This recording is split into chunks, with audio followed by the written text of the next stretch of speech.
విద్య ఏంటది? ఎవరు తెచ్చినారు? ఎవరు తెచ్చినారు ఆ బాటిల్? ఇచ్చుడు ఏం చేస్తావు దాంతో? ఏం చేస్తావు? నీళ్ళు పోసుకుంటావా?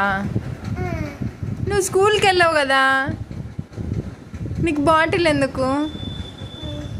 ఎవరికి అది బాటిల్? అక్కకి కదా?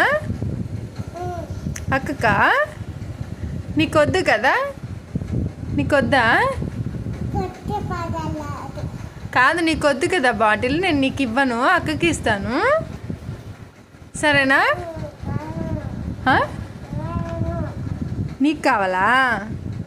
ఏం చేస్తావు? నువ్వు స్కూల్కి వెళ్ళావు, ఏం వెళ్ళావు కదా, ఏం చేస్తావు మరి? బాటిల్ తీసుకొని ఏం చేస్తావు? ఆడుకోవడానికి.